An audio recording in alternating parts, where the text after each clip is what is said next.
Ladies and gentlemen, welcome to the 23rd John von Neumann lecture of Reich Laszlo College for Advanced Studies.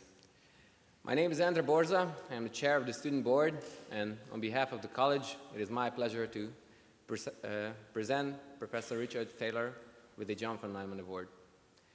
This award, that for the 23rd time, allows us to honor a scholar whose work made a great contribution to social sciences and had a substantial impact on our intellectual activity. It truly connects us to the highest international standards available in the discipline. And by us, I mean the whole Hungarian community of economists and those interested in the field, but specifically, I also mean the members of the college. A group of 90 or so students who work hard and debate intensely each year to eventually themselves elect the scholar we get to meet, honor, and learn a great deal from. So far, János Harsányi, Hal Varian, János Kornai, Jean Tirole, Oliver Williamson, Avinash Dixit, John Astor, Maurice Upsfeld, Gary Becker, Glenn Lowry, Matthew Rabin, Darren Echamoglu, Kevin Murphy, Philippe Aguillon, Tim Besley, Josh Angrist, Olivier Blanchard, Esther Duflo, Emmanuel Saez, Matthew Jackson, Alvin Roth, and Kenneth Arrow have been recipients of this award. People with genuine impact on society and academia, with 6 Nobel laureates among them. A list of people who I believe have further enriched Hungarian academic life because of this award. People who I am sure have further inspired and influenced young students because of this award. And all because a group of determined college students honestly and thoroughly evaluated the works of those who have the most impact on their studies and recognized them. And as we add Professor Thaler's name to that list, I hope we can remember the message of this, that devoting time and effort to honor those who expand our knowledge and help us develop as students reaps great rewards for both the individual and the community. Let us enjoy one of those rewards by listening to Professor Thaler's lecture. Thank you.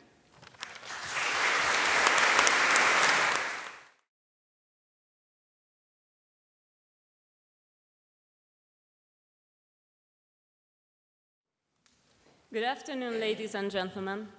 Last December, the students of Reich Laszlo College for Advanced Studies elected Professor Richard Thaler from University of Chicago Booth School of Business as the recipient of the John von Neumann Award for 2017.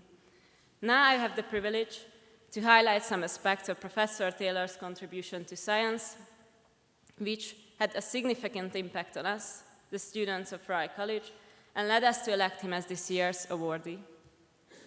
Richard Thaler is an American economist and the Ralph Dorothy Keller Distinguished Service Professor of Behavioral Science and Economics at University of Chicago. Professor Thaler has received his doctorate degree from University of Rochester. He is a member of the American Academy of Arts and Sciences and the American Economic Association, where he served as president in 2015. Professor Thaler's main research areas include behavioral economics and behavioral finance, focusing on the underlying psychological reasons of decision-making. Cass Susteen and Richard Thaler are co-authors of Nudge, Improving Decision About Health, Wealth, and Happiness, an internationally renowned book which explains everyday problems through concepts of behavioral economics. Besides his 6 published books, Professor Thaler is the author of the Anomalies columns originally published between 1987 and 1990 in the Journal of Economic Perspectives, which focus on economic behavior that seemingly contradicts traditional economic theory. Professor Thaler was one of the academics who pioneered applying psychology and behavioral studies to the field of economics. During his dedicated work, he has built his own world of behavioral science, collaborating with several well-known researchers like Daniel Kahneman and Amos Tversky. Since Richard Thaler's academic work had such an impact on us, we were inspired to look at economics from a new perspective. His accomplishments were applied at a wide spectrum, including mental accounting, choice architecture, and behavioral finance. Due to these implementation of his theoretical work, the college could easily relate to this discipline. The John von Neumann Award has always been hoped for being slightly more than just a prize for extraordinary academic performance. It has also wanted to be a guidance for those students and experts who feel responsible for the social issues of Hungary. So without further ado, on behalf of the whole membership of Royal László College, I kindly ask Professor Thaler to accept the 2017 John von Neumann Award and to hold his ceremonial lecture. Thank you very much.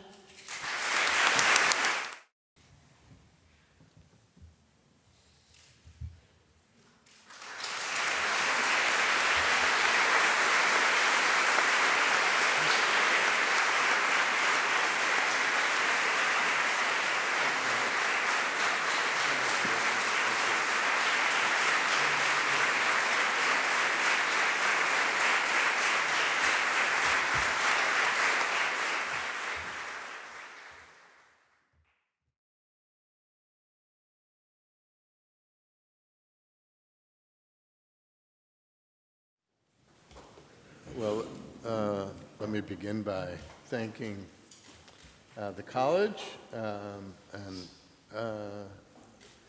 Attila for all of the work he's done, and mostly for the students for choosing me. Groucho Marx, the great American theorist, once said that he wouldn't want to become a member of, he wouldn't want to join any club that would have him as a member. I think this is a club anyone would be honored to join. Okay, so, yeah, hold on a second.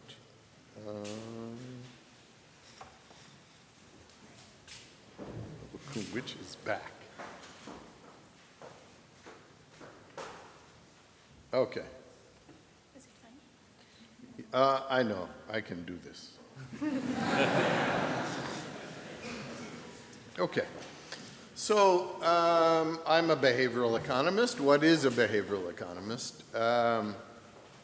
Here's a definition that was offered by Herb Simon, who has as good a claim as anyone for having invented the field, or certainly preceding it. And he uses a very fancy word to describe Excuse us, that's just a bit of technical problems.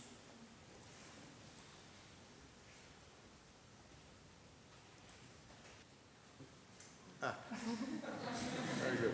Could you give the talk as well? All right. If I screw up, then you take over. So as I was saying, Simon called the name of the field a pleonasm. Anyone who knows what that word means gets a free copy of the student's book. Even a native English speaker probably doesn't know this word. It's a redundant phrase. And so why is it redundant? Well, he asked the question, what other kind of economics could there be? Presumably, economics is about the behavior of agents in markets. So the adjective seems to be unnecessary. But then he answers the question that the reason why we needed the adjective is because of the assumptions that standard economic theory makes. And the core assumption is that agents choose by optimizing.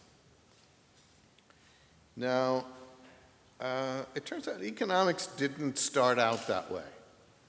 If we go back to Adam Smith, the father of economics, he was, I would say, a behavioral economist. Here are just 3 examples of quotations.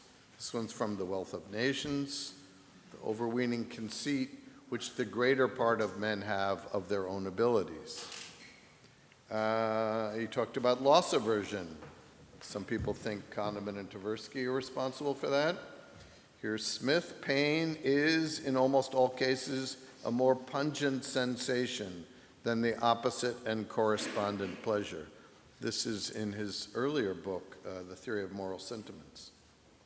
Self-control. The pleasure which we are to enjoy 10 years hence interests us so little in comparison with that which we enjoy today. So these are 3 topics I've spent a lot of time talking about. If I had been a better student, I might have realized that they were already done by Adam Smith. And economics continued to be behavioral through the time of Keynes. In the General Theory, which was written in 1936, his chapter 12, I think, remains the greatest treatise on the field of behavioral finance. And here's just one passage from that chapter. Day-to-day fluctuations in the profits of existing investments, which are obviously of an ephemeral and non-significant character, tend to have an altogether excessive and even absurd influence on the market. It took until 1981 for my friend Bob Schiller to prove that more substantially, but Keynes knew it to be true. Pareto was another predecessor of behavioral economics. He said the foundation of political economy and in general of every social science is evidently psychology. A day may come when we shall be able to decide the laws of social science from the principles of psychology. Now, you might be surprised that I'm not the first University of Chicago behavioral economist. John Maurice Clark, who most of you will never have heard of, but you may have heard of his father, John Bates Clark, who's mostly famous for having an award named after him, an award given to the best American economist under the age of 40. Several of your past winners were Clark Medal winners, certainly Rabin and Arrow, and I'm not sure how many others, but I know for sure those 2. Here's his son. The economist may attempt to ignore psychology, but it is sheer impossibility for him to ignore human nature. If the economist borrows his conception of man from the psychologist, his constructive work may have some chance of remaining purely economic in character. But if he does not, he will not thereby avoid psychology. Rather, he will force himself to make his own, and it will be bad psychology. So what have I been up to all these years?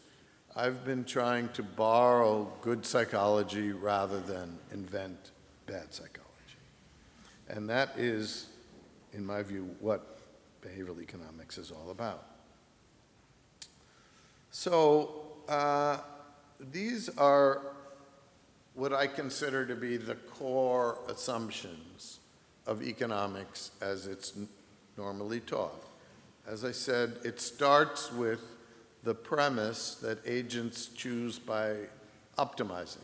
That is, in any situation, people choose the best of any of the alternatives that they have available.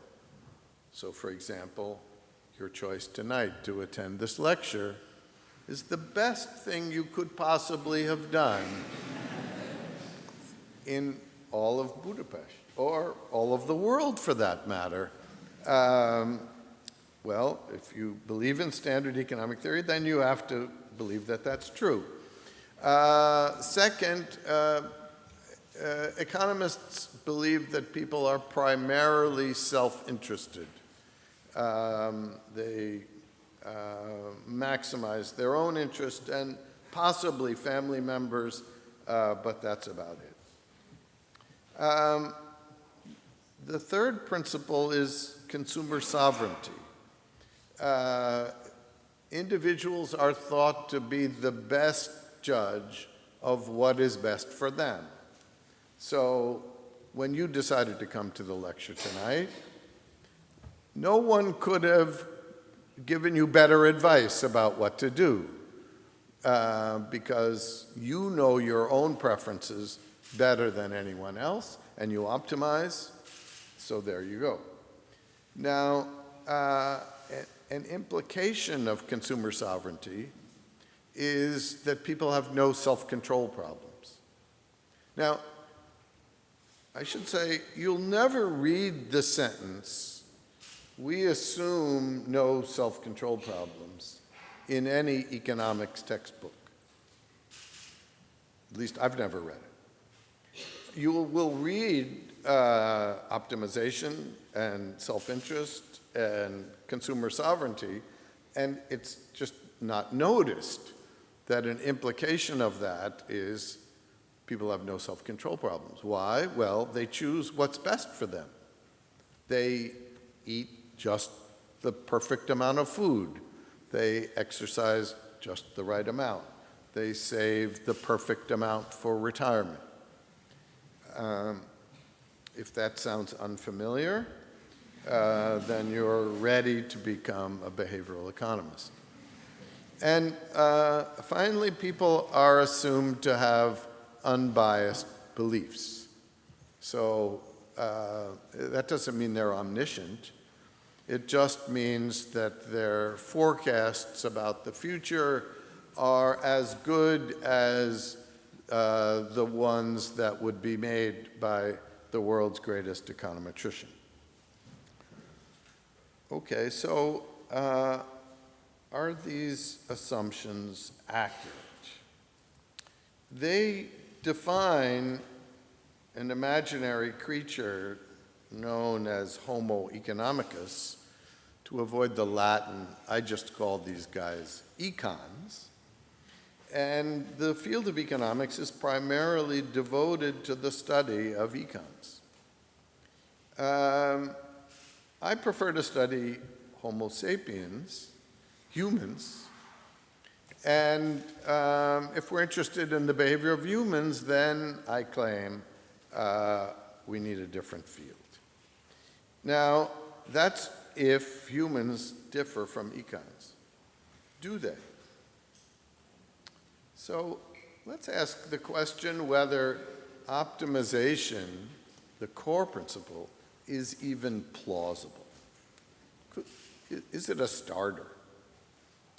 And I would say no. And why not? Well, to give a couple of examples, first of all, we assume optimization with no qualifications about the task. So people are assumed to optimize easy tasks and hard tasks. That can't possibly be right. Furthermore, some people are smarter than others. Do we all choose optimally when some people are obviously better at choosing than others? So let me illustrate with a little figure. And I should say that I have an assistant that helped me create this chart, which is well beyond my ability. And you'll see some of her editorial comments on this chart and the following one. So let me list a set of skills that range from easy to hard. Breathing, I can handle.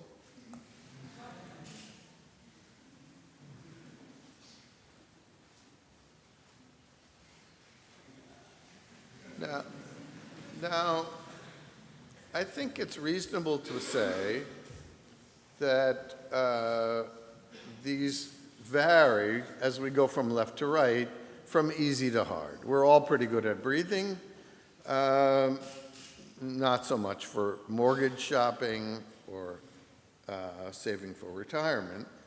But let's take John von Neumann. How was he do? Well, I hear he was a pretty smart guy, and so he was probably equally good at mortgage shopping and tic-tac-toe. Now, what about a less intelligent creature?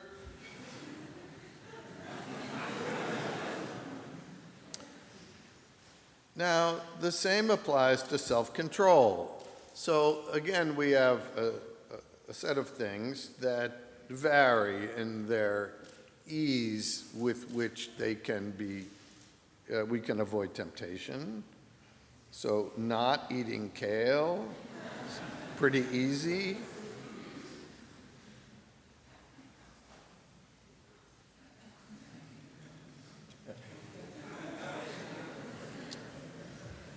So now we could have somebody like Gandhi. Gandhi had pretty good self-control. So again, he's an econ on this dimension.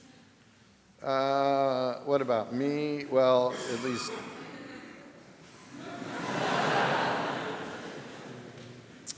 So.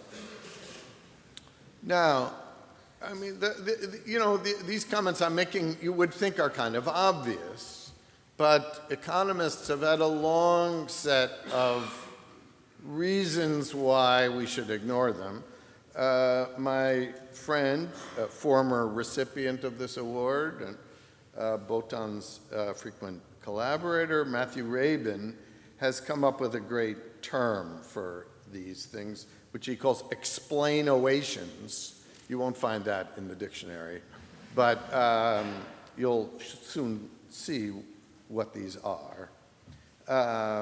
So the most famous was first posed by the great Chicago economist Milton Friedman, and it consists of just two words, as if.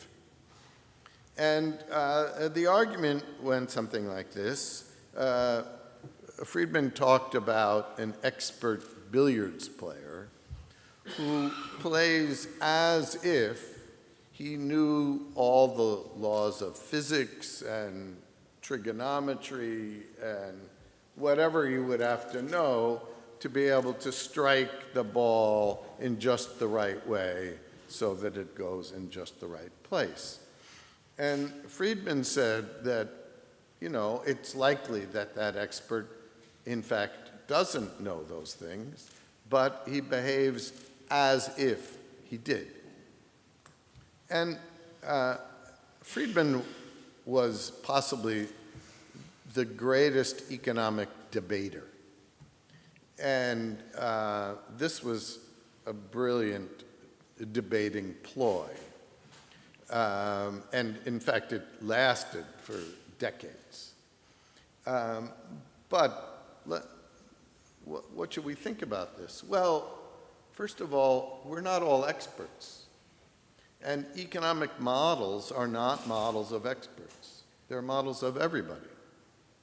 So we are all assumed to optimize. And are we all behaving as if we knew all the things that would be necessary to optimize? I think not.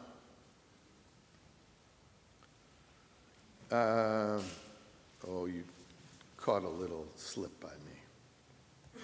Von Neumann isn't always the example I use.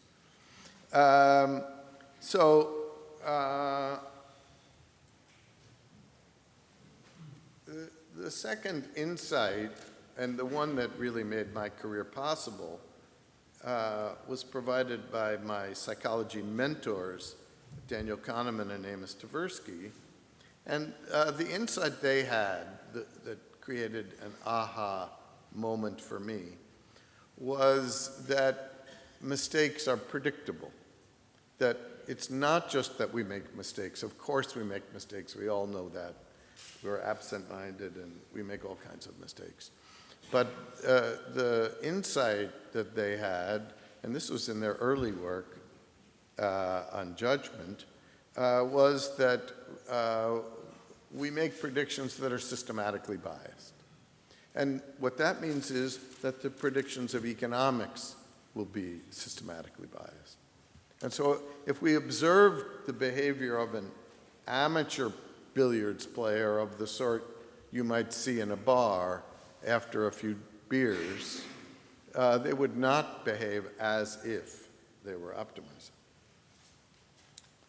So the conclusion is the as-if argument is the first of these explainoations that sounds convincing until we think about it a bit. A second one that I've been hearing for 40 years is, it goes something like this: well, you guys have run some experiments, and these psychologists have run experiments. The early Kahneman and Tversky experiments were merely hypothetical questions. Then later people started running laboratory experiments, but they were for low stakes. And the idea is, if you raise the stakes, people will get it right. Now, a second argument is, well, you guys run these experiments, but they're novel tasks for the subjects. In the real world, people have an opportunity to learn, and they will eventually learn to optimize and get things right. So economics is really correct. Now, the first thing to note is that although I've heard both of these arguments out of the mouth of the same person many times, they're self-contradictory. Why is that? Well, if you think about the things that we do often enough to learn, they tend to be low stakes. So, for example, most families have mastered milk inventory management. So when my wife and I go shopping, 2 half-gallons per shopping trip, we hardly ever run out of milk or have the milk spoil. Every family you get to do that once or twice a week for, in my case, a long time. And so most people get that right. Now think of the other bigger stakes decisions that we make. Buying suits, cars, houses, getting married.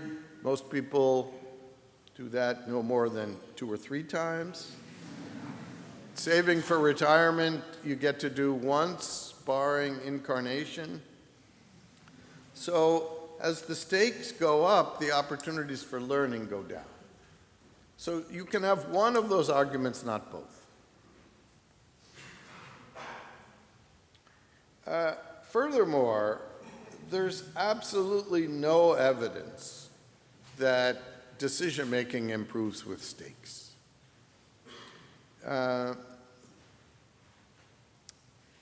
Now, here's another line, which there's an old expression, if it ain't broke, don't try to fix it. So economists have said, look at all the great things we've done using the standard tools, then why should we mess with that? And my claim is that in evaluating their own field, economists are often easy graders. And many of the tests of optimization and optimization models amount to tests to show that demand curves slope down, that If the price goes up, the demand goes down. In a PhD course in behavioral economics that I teach, that will be starting next week, my first assignment is always to ask students to bring with them the best evidence they have for the hypothesis that people optimize. That turns out to be a nearly impossible task. And if somebody thinks they've got one, you can bring it up in the question and answer period. What you'll see is most of them amount to demand curve slope down. And Becker showed, he was one of your recipients, am I remembering correctly? So Becker, in a paper he wrote in 1961 that I think I made him live to regret, he showed that if people choose at random, then demand curve slope down. So when you see demand going down because prices go up, that tells you nothing about optimization. Because if people were choosing at random, you would get the same result. What we would really need to test optimization is tests of magnitude, right? That people are buying just the right amount or saving just the right amount. There are surprisingly few tests of that sort in economics. And when people do formulate such a test, they often fail. An example that I won't go into the details, a famous example is called the equity premium puzzle. Briefly, the return on the stock market has been much bigger than the return on bonds, and if you run that through a standard economic model, the magnitudes are just way off. And that's a puzzle that still has no satisfactory non-behavioral explanation. And, you know, having lived through the last decade, are we really prepared to say that, as one of our American presidents once declared, mission accomplished? I don't think so. So another argument that I have a rude term for, I call the invisible hand wave. This is also I attribute to Milton Friedman. And it goes something like this. I say something like this because this is sort of in the oral tradition. And the argument is, well, if people behaved the way you described them in markets, then, and my claim is that it's impossible to finish that sentence keeping both hands in your pockets. In fact, I've never seen it done. Now, why is that? Well, think about how would you go about finishing that sentence without waving your hands around a lot. Markets have no way of transforming humans into econs.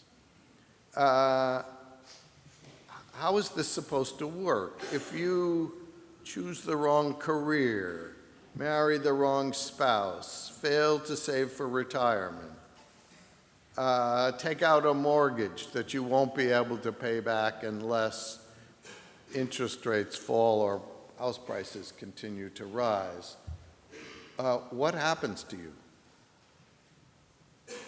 Nothing. I mean, you may lose some money. You may be unhappy. But you don't disappear. Somebody who doesn't save the right amount for retirement just doesn't have a comfortable retirement. So markets have no magic wand that forces people to be rational.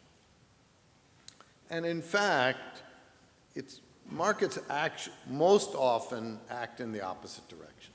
And the reason is that it's much easier to use the market to exploit human mistakes than it is to correct them. Let me give one example, which is extended warranties. So here's a bit of useful advice. To a first approximation, you should never buy an extended warranty.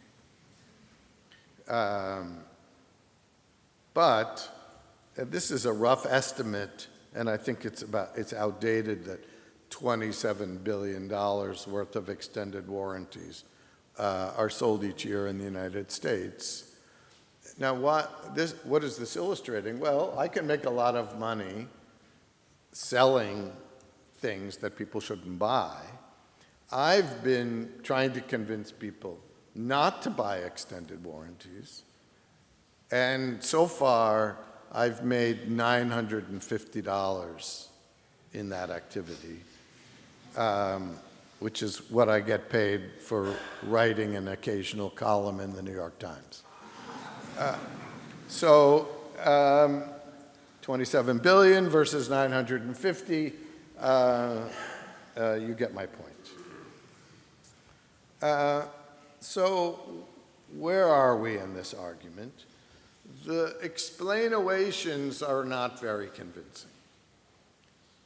So what we really need to do is take data seriously. And one of the best things that's happened to economics over the last couple decades is that it's become much more empirical, and we've been blessed with better and better data. So it's fine to start with unrealistic models, but then if we want to explain behavior, we're going to have to get busy with the messy details. Now, what about the role of stakes? Let me illustrate one way of testing this. And it regards the place where this argument is thought to be most telling. And the argument would be something like, yes, people will give $1 to a homeless person that is begging, but if we raise the stakes enough, then people will go back to being self-interested.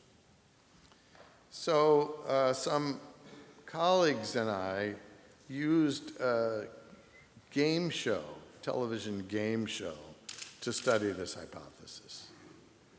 And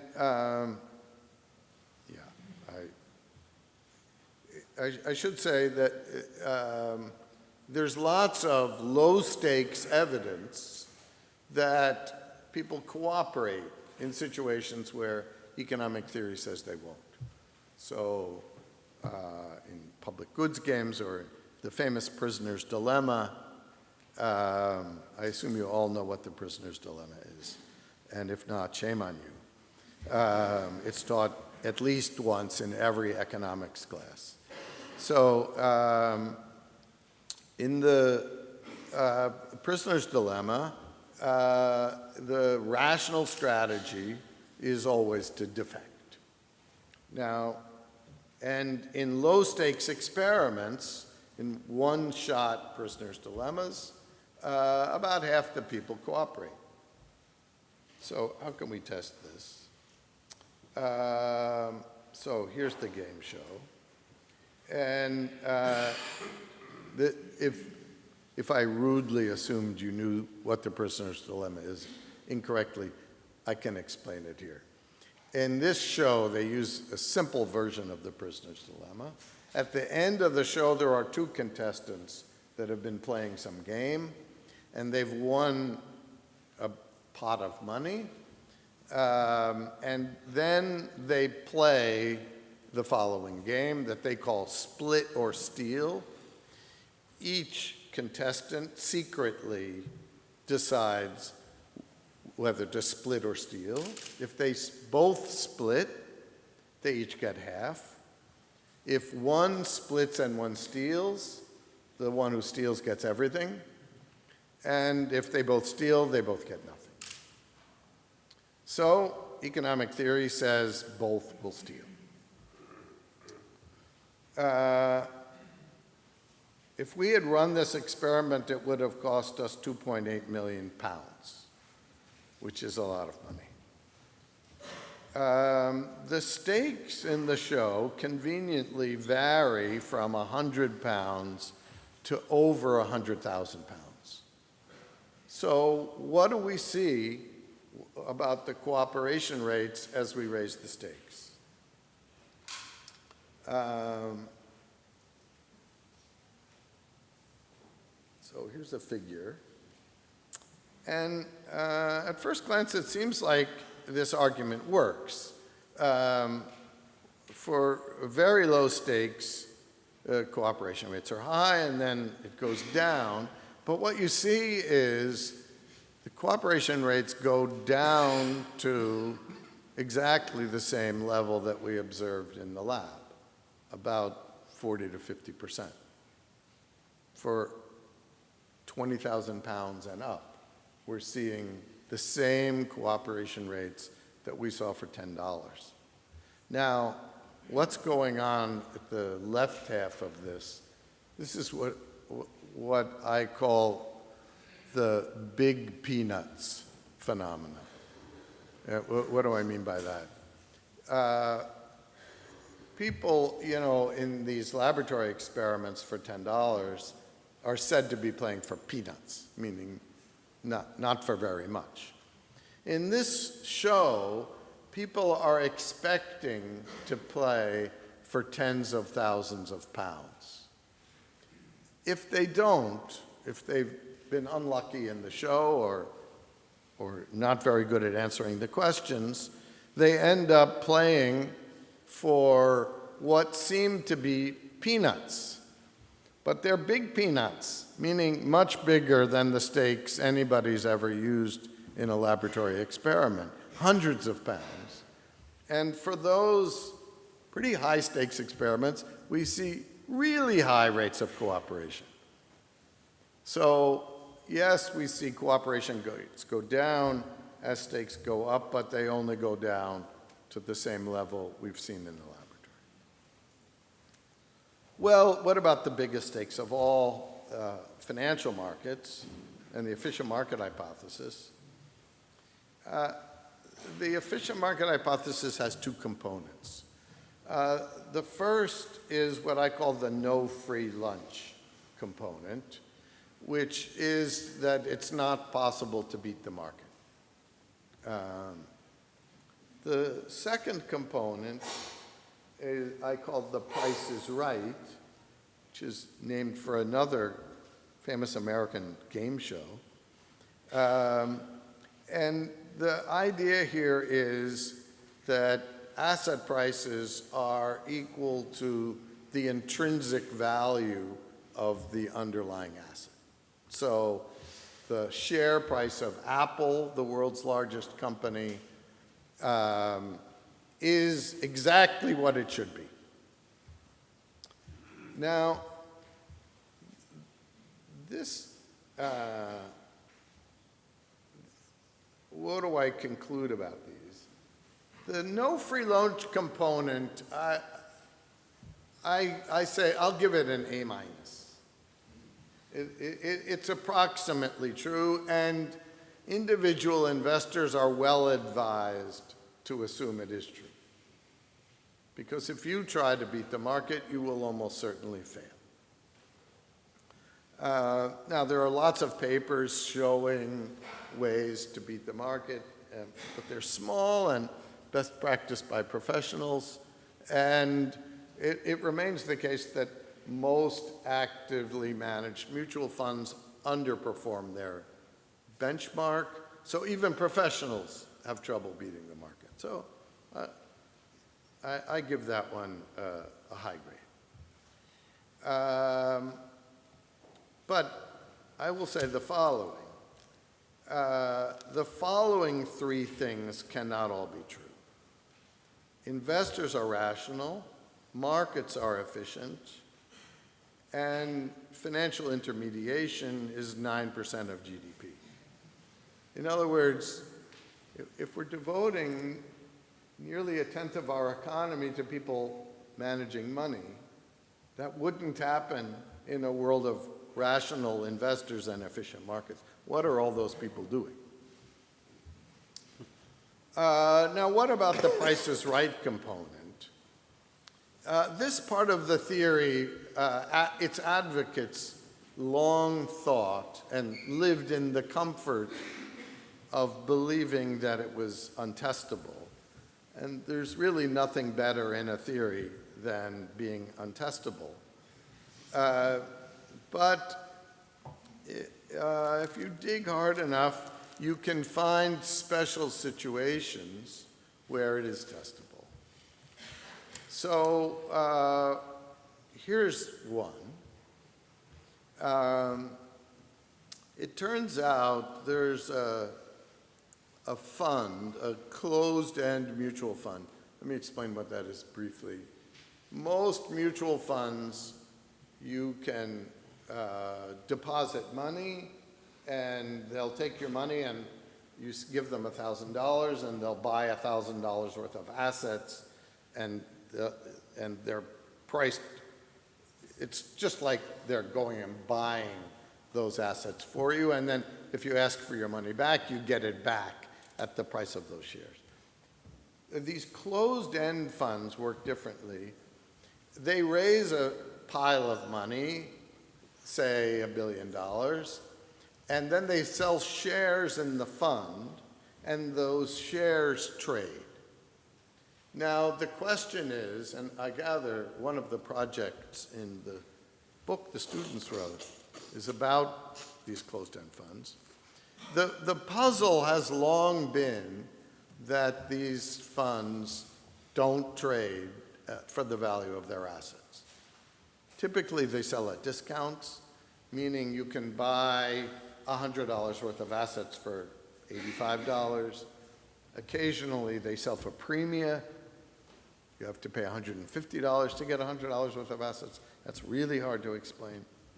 So I'm going to tell you a story about one of them, an amusing story about a fund that happens to have the ticker symbol CUBA. Now, this is a fund that invests in the Caribbean. I wouldn't want to see what the shares of this fund have done in the last week or so. But in spite of its ticker symbol, it has nothing to do with the country of the same name.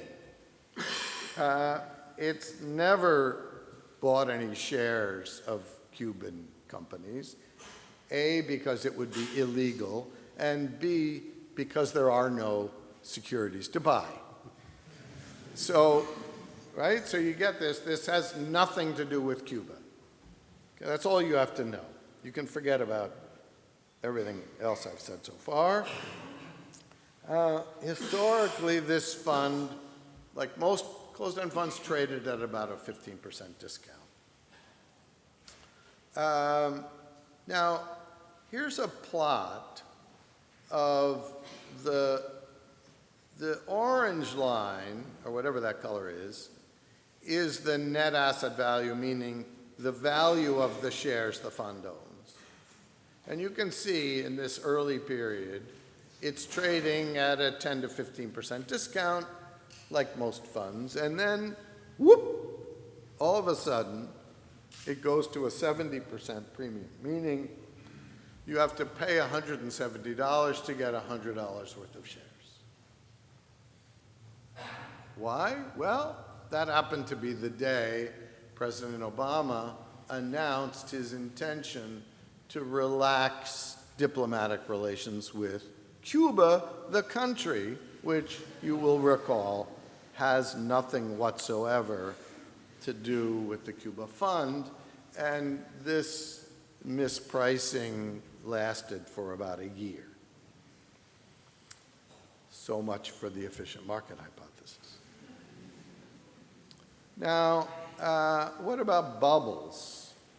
That you know, that is a bubble, right? I think we can all agree that that was a bubble. What about other cases where intrinsic value is harder to measure? I picked that example, of course, precisely because we know what the intrinsic value is. We can look it up. Well, here's a plot by my former colleague, John Cochran, and it plots house prices from 1960 to 2011 in the United States. And then that's the dark line. And the lighter line, this one, is the price to rental ratio, which we can use as a rough measure of the intrinsic value of housing. And what you can see is, for the first 40 years of this data, house prices track the price-rental ratio very closely. Until around 2000, things start to heat up, and then they get really frothy. Now, this line up here is Bob Schiller and his colleague Chip Case created their own house price series, which is better than the dark line. So we have both here. It's better because it's based on resales of the same house. So it holds the quality of the house and the neighborhood constant. And what you can see is what surely looks like a bubble. So right here, we see a peak and then, right? So, and of course, this is what caused the financial crisis, because a lot of people were borrowing money to invest in this sure thing, and then when this happened, they couldn't pay back their mortgages. It's a very good movie about this that I recommend. So what's my assessment of this part? Fisher Black might well have won this prize had he lived. Like Amos Tversky, he died young, actually in the same year. In a famous presidential address to the American Finance Association, Black said that he might define an efficient market as one in which the price is within a factor of 2. And I think he wrote this sometime in the mid-90s, before 96, which is the year he died, so I don't remember exactly what year. I think had he lived another 5 or 6 years, I could have convinced Fisher to increase that to 3, because the NASDAQ peaked at 5,000 and then fell to 1,400. So if markets are efficient, meaning prices are within a factor of 2 or 3, it's not very efficient. And so my grade for this part of the hypothesis is not so high. Now, unfortunately, some policymakers assumed that markets were efficient. Alan Greenspan being one, the former chairman of the US Federal Reserve Bank. And after the fact, Greenspan made a mea culpa speech and admitted that he put too much faith in markets. So what do I think about the efficient market hypothesis? It's fine as a working hypothesis. The problem comes in thinking it's true. And That's true, I would say, of most of standard economic theory. That the theories are very good theories of how people should behave. Take von Neumann and Morgenstern's expected utility theory. I teach my students, you should choose using that. And they proved it. If you want to be remotely sensible, that's the way you must choose. If I want to predict how people are going to behave, then I'm going to use prospect theory, which is Kahneman and Tversky's descriptive version.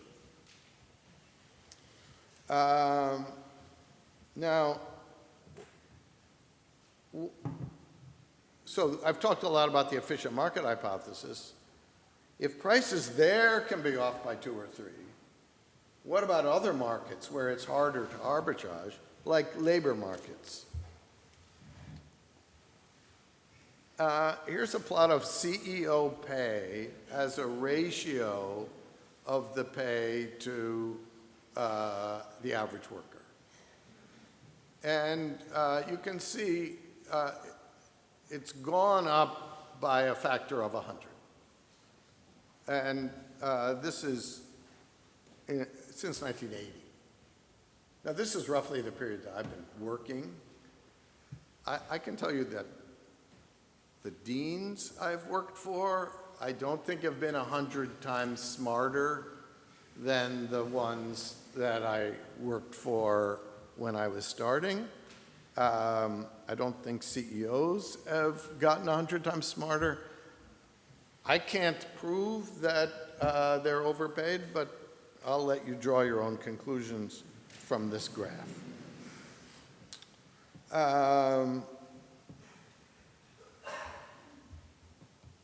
Now, how can that happen? We can't sell a CEO short. So last topic I'll talk about is a term I introduced in my recent book, Misbehaving, the supposedly irrelevant factor. So a lot of the predictions that economics makes are kind of vague, like downward sloping demand curves. But there are some predictions that are very precise, which is that something will not matter. Those are the most precise predictions, that the coefficient on this variable will be precisely 0. What are some examples of that? Sunk costs.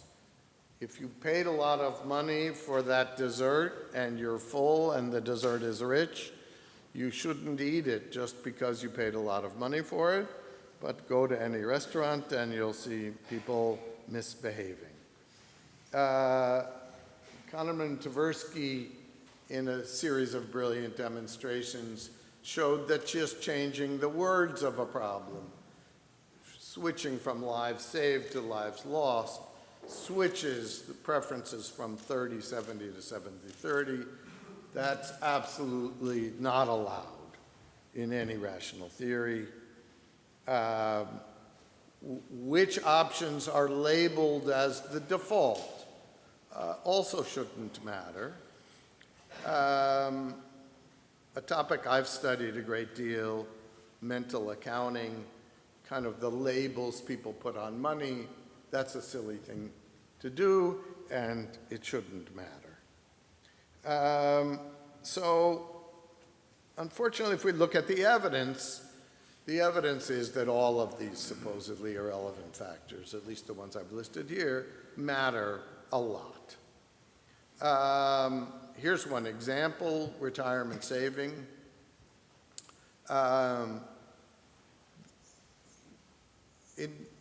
In defined contribution saving plans, what are called 401k plans in the US for an obscure reason, it shouldn't matter whether the first form you see is fill this form out if you want to join, or fill this form out if you don't want to join. There are tens of thousands, maybe hundreds of thousands of dollars at stake in joining this plan. It doesn't take any time to fill out the form. It shouldn't matter whether you tick yes or no.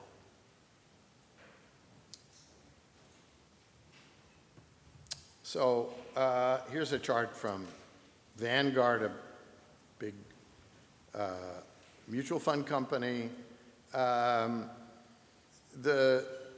These bars, whatever color that is, are the enrollment rates for people who are automatically enrolled, meaning the default is that you join unless you opt out. You can see those, you may not be able to see, but it's 90% join. This is over various income groups. The blue lines are in plans that don't use automatic enrollment. The same is true if we divide people up by ages. The UK recently introduced a national savings plan like this using automatic enrollment, and much to the surprise of skeptics, the enrollment rates are over 90%. Now, one problem with this policy of automatic enrollment is that companies typically start people saving at too low of a rate, 3%, and then inertia sticks in. A former student of mine, Shlomo Ben-Artzi, and I created a solution to this problem that we call Save More Tomorrow. And the idea is that we all have more self-control for the future. So many of us are planning diets, but not tonight at dinner, at least not me. So the first company that we got to try this plan, it worked as follows. Employees were offered advice from a financial planner who came around with a laptop and computed the correct amount they should be saving. And for most of them, he said, you should be saving the max, which was 15% of their salary. They all said, you're nuts, I can't afford that. He then said, how about going up by 5 percentage points? Most said no to that. Those very reluctant savers were offered the Save More Tomorrow plan, which invited people to commit themselves to increase their saving rate by 3 percentage points every time they got a raise. So here's what happened. This is when it starts, and this column, and then we go out over time. Let's look. There were some people who just said, I don't want to talk to this guy. And you can see their saving rates are constant. The numbers move around a little bit. That's not anyone doing anything. That's attrition. Some people leave the firm. This row are the people who took the advice to go up by 5 percentage points.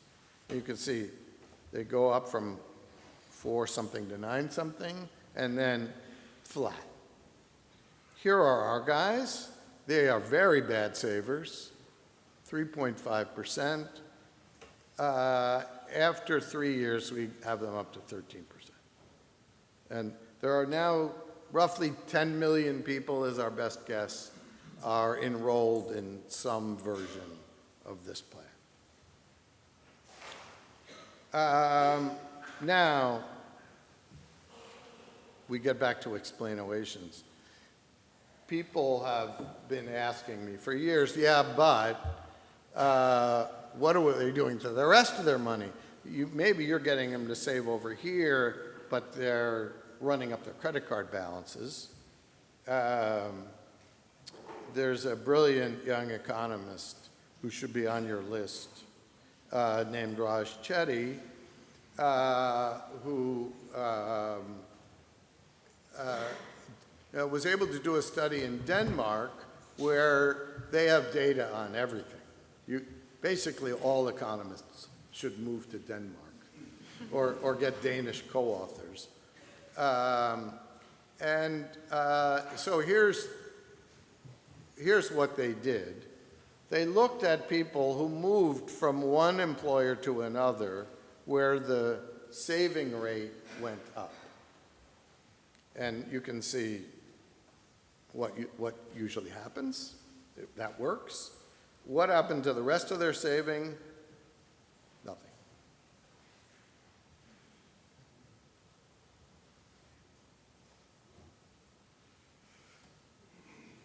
So this can be important for public policy.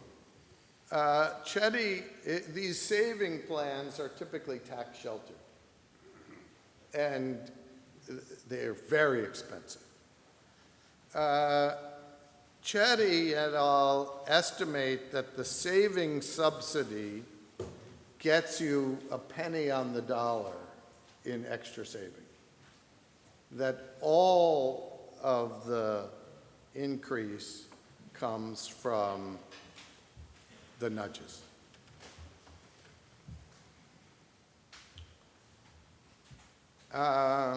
So, economic theory, I'm almost done, don't worry. Economic theory doesn't have to be based on axioms of rationality. We shouldn't throw those theories away. But there are other ways of using theory. Here's a quote from Kenneth Arrow. "Let me dismiss a point of view that is perhaps not always articulated but seems implicit in many writings. It seems to be asserted that a theory of the economy must be based on rationality as a matter of principle, otherwise there can be no theory." He says, let me dismiss that idea. So we can have perfectly rigorous theories that are based on psychology. We can follow John Maurice Clark's advice. Here's a list for the students. Examples of such theories. I'm not going to talk about them. So what do I see for the future? This is the part of the talk you should take with a grain of salt. Well, probably all of it, but if everyone adopts an evidence-based approach to economics, which is really all I'm advocating, then behavioral economics as a field will cease to exist. Economics will be as behavioral as appropriate. So easy tasks, standard models will work really well. Everybody will behave like a von Neumann. In other contexts, we'll need models of Thaler's if we want to be able to explain the world. The result of that will just be economics with a higher R square. Thank you very much.